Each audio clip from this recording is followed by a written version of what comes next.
So news breaks on Tekashi and the lawyer Lance Lazaro. Whether he's allowed to keep him or whether he gotta go. And I'm busy over here thinking, if Tekashi's already pled guilty and the deal's already done,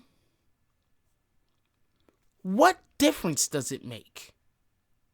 Me and the Notification Gang would like to invite everybody to come join us Monday through Thursday, 9:20 to 10 o'clock for Morning Coffee, where we discuss the events of the prior day and also just talk mess about stuff.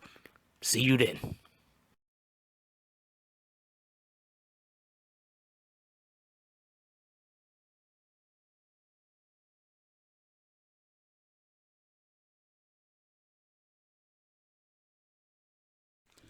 BBN, Jack Frost, what's up, party people?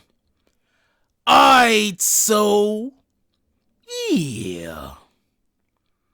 So apparently there's new revelations in the 6ix9ine case, the 6ix9ine Treyway or 9 Trey or Shotti case, however you want to call it. And one of the things is that there is Lance Lazaro, and he was 6ix9ine's lawyer. Problem was, previously in other cases, he was Shotti's lawyer. Okay. So for everybody that don't know, if you are in a case like they're currently in, where there is multiple co-defendants and everybody has their own lawyers, basically, you are not allowed to have a lawyer who may have information about another co-defendant in your case, as far as saying somebody who has been employed by a co-defendant, and therefore that lawyer might have information that they might be able to use to help their new client and possibly hurt their old client. They don't allow you to do that in a court of law. There's this thing called a cursio hearing. And at the cursio hearing is where the judge determines if you're going to be allowed to then be able to keep that specific lawyer, or if you're going to have to get another lawyer, because the information that that lawyer might have, he might be able to use against one of the other defendants in the case. So therefore, there is a hearing that is held. At the hearing that is held, they determine what this specific attorney might have, information that he might have about whoever the other defendant might be that he is now not going to be representing. And I'll tell you what, I'll let lawyer for worker explain exactly what just happened.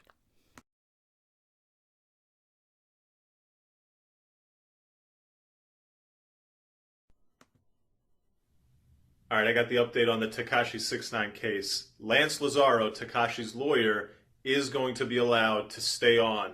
The only thing left that has to happen before it's fully official, Tekashi will come into court on March 28th and confirm to the judge that he's good with Lance staying.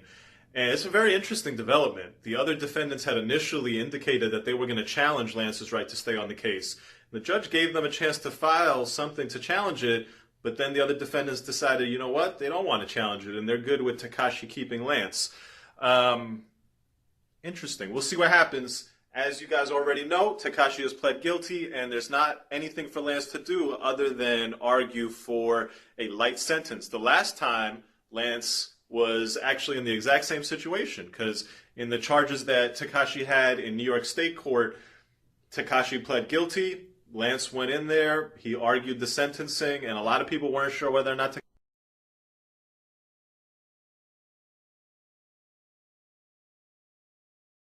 Alright, so as you see, part of what the issue actually turns out that it was, okay, so I was actually in the court when they were speaking with the attorneys about what they were going to do.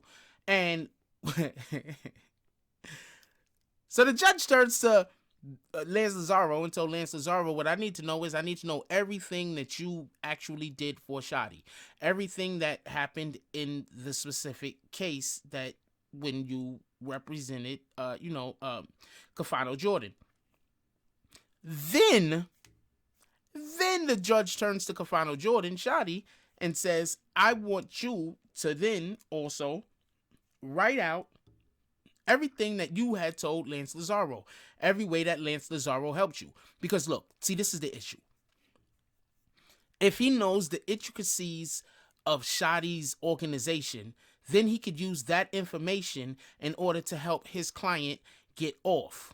You understand? He could use the information that he knows about the intricate works of whatever Shotti's day-to-day activities is, whatever however he ran the business that he ran, or whatever the case might be, in order to help 6ix9ine get off. So what had happened was,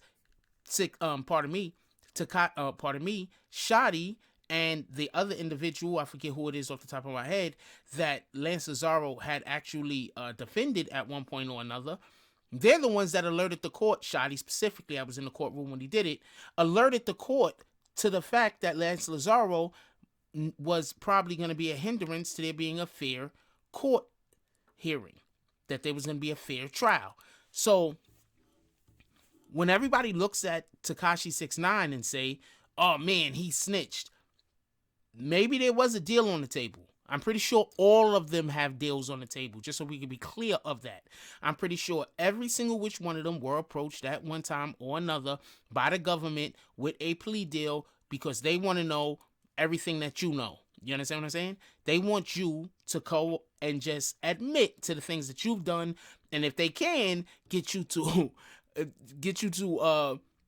speak on other people being involved in the crimes also. So I'm pretty sure that there's paperwork already written up for everyone.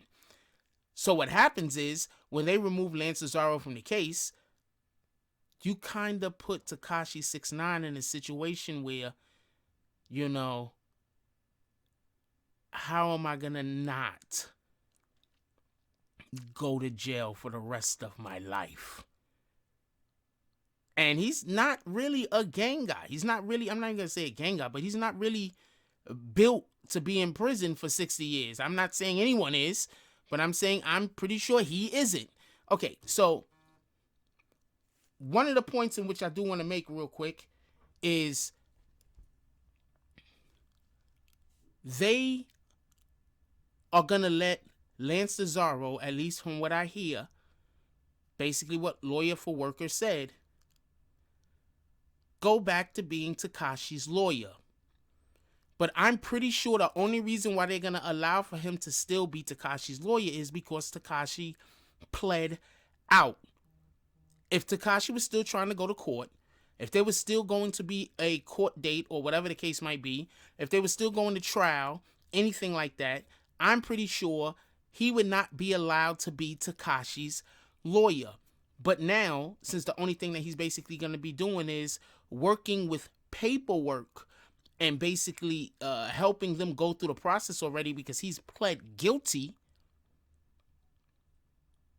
this is basically a situation where whoever plan it was to expose Lance Lazaro, it might have just backfired. Now, with all of that being said, we'll see how this turns out. Lance Lazaro is back as his attorney, but he's already pled out, so I'm not 100% sure what anybody is supposed to be doing with anything at this point. But I guess he's gonna help him get the best possible deal, I guess. But the deal's already done. So let's just sit back, watch, see what happens. Leave it down in the comment section. I want to know what y'all guys think, especially regarding whether or not you think that I'm pretty sure I want to know who thinks the only reason why the court is going to allow Lance Lazaro to stay on the case is because Tekashi's already pled out. That's what I think. But I want to know who disagrees with me, who agree with me, who don't care. I don't really care. Anyway, so leave it down there. I want to know what y'all guys think about this. Like, comment, subscribe. Join the notification gang. Hashtag Bronx Bombers. Let's get it. I love y'all. Take care of each other. Hug the kids for me. I haven't forgotten about you. And that's all I got on this one. I'm out. If you like this video, please hit the like and subscribe button. If you would like to help dictate the direction that this channel takes, please leave a comment. All comments are appreciated, whether positive or negative. Thank you very much and enjoy your day. And remember, positive thoughts cause for positive things to happen. Let's get it.